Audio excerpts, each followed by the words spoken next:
जो भी आंकड़े आ रहे हैं बिल्कुल दुरुस्त है, वो आंकड़े घर के बनाए हुए नहीं होते। चलिए एक बार सांख्यिकी विभाग ने जो जारी किए हैं अक्टूबर के अंदर, जब आप लोग खुद मान रहे हैं कि 3 महीने पहले की मैं बात कर रहा हूं, तो आंकड़े जब उस समय के जो जारी किए थे उसके बाद के, उसमें यह कहा गया था उस वक्त की जो क्रूड ऑयल की जो रेट्स हैं आज के रेट से 20% कम थी। 20% रेट्स बढ़ चुकी हैं, उसमें आप कुछ नहीं कर सकते, इंटरनेशनल मार्केट की बात है। 20% जब बढ़ती है तो हम इस बात को लेकर के कहा जाता है कि जब अंतर्राष्ट्रीय मार्केट में पेट्रोल प्राइस जब बढ़ रहे हैं तो उसका असर सब जगह पड़ता है, और पड़ता भी है, इसमें कुछ नहीं कर सकते। उसकी वजह से महंगाई पे भी असर आता है।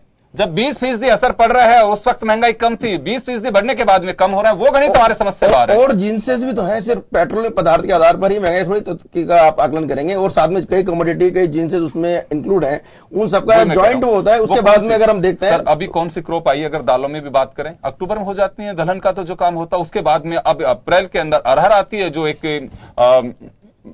एक 12 महीने वाली होती है, उसके बाद में एक ही बात आपको कहना चाहूंगा, निश्चित रूप से आप मान के चलिए कोई भी आंकड़े सरकार अपने घर में बैठ के नहीं बना सकती, बिल्कुल नहीं बनाती। अगर आपके अर्थशास्त्री आश्चर्य कर रहे हैं तो उनको बताना चाहिए क्या गलती हो रही है उसमें। आश्चर्य करने से क्या होगा, गलती नहीं हो रही है कहीं, निश्चित रूप से नहीं, उनका आश्चर्य बिल्कुल वाजिब है। उनका आश्चर्य देखिए, आप एक बीजेपी के सदस्य के रूप में पार्टी की शक्ति है, लेकिन गलत आंकड़े पेश करेंगे। नहीं, जो लोग हैं वो भी अपने क्षेत्र के बड़े मजे हुए खिलाड़ी हैं, और उन लोगों का साफ कहना है कि कहीं ऐसा तो नहीं है कि एक जो आरबीआई की मौद्रिक नीति अभी जारी होने वाली है, जिसमें ब्याज दर महंगाई के आंकड़ों के आधार पर ही बनती हैं, कहीं उसको इफेक्ट करने के लिए नहीं है ये। देखिए मैं आपको क्या कह रहा हूं, देश में इतने बड़े बड़े अर्थशास्त्री हैं, सिर्फ आश्चर्य व्यक्त करने से नहीं होगा। हमारी जो आंकड़े आ रहे हैं उन आंकड़ों में आपको लगता है कि कहीं यहां गलत है तो आप बताना चाहिए आपको, ऐसा कहीं पर भी नहीं है। आंकड़े विशुद्ध रूप से वही है जो जमीन से आंकड़े आते हैं, और आंकड़ों में कोई हेराफेरी नहीं हो सकती। 125 करोड़ लोगों का देश है सर, एक जमीनी ऐसा पॉसिबल ही नहीं है। एक जमीनी हकीकत का बयान करना चाहता हूँ। आपने प्याज की बात, अभी आपने प्याज की वजह से बात की थी, आपने कहा क्रॉप का लाभ नहीं मिल रहा, उनकी लागत नहीं बैठ रही। आप ये देखिए पिछले साल प्याज बहुत महंगा बिका।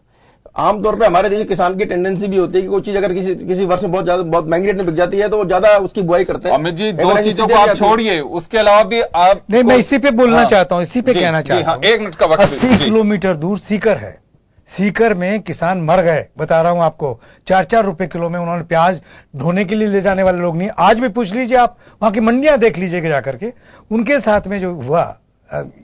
उसके बाद में यहां पर जो होर्डिंग होती रही, प्रशासन, एग्रीकल्चर मार्केटिंग बोर्ड जो है बिल्कुल डंप रहा, कुछ भी काम नहीं किया। और उसके लिए जो लोग जिम्मेवार हैं उन लोगों ने आज आप बता रहे हैं आलू का भाव ये है, प्याज का भाव ये है, लेकिन जिस तरीके से मिजोली वहां पर फंस गए हैं, जो जिस तरीके से सिलसिला। ओम जी बिल्कुल आपकी बात से इस बार ये बात सही है कि दो चीज के अंदर आलू में और प्याज में गिरावट आई है कि जो क्रॉप पैदा हुई है उसकी बात से है, लेकिन और जो प्रोडक्ट्स हैं उनके लिहाज से जो आसमान छूते बहाव है। लेकिन कितनी कीमतें बढ़ी हैं नहीं, लेकिन आप लोग अगर उसको ये कह करके कि बिल्कुल नहीं, महंगाई नहीं दिखाई दे रही है, ये देखिए हो सकता है यही बात कांग्रेस के लोग कहा करते थे कि महंगाई है ही नहीं, के मंत्री जवाब देते थे। आपको कह रहा हूं कि ये केवल मीडिया का बना हुआ माहौल है और कहीं महंगाई नहीं है। पिछले 1.5 महीने पहले 5 राज्यों के चुनाव परिणाम सामने आए। बिल्कुल 5 राज्यों के चुनाव परिणाम ने देश की जनता ने बीजेपी पर मोहर लगाई है। बिल्कुल लगाई, बीजेपी के मोहर लगाई है। जनता को कहीं लगता है कि बहुत ज्यादा त्रस्त है, बीजेपी पॉलिसी सही नहीं है, अगर वो ढंग से हैंडल नहीं कर पा रहे, शायद हमको जनादेश नहीं मिलता।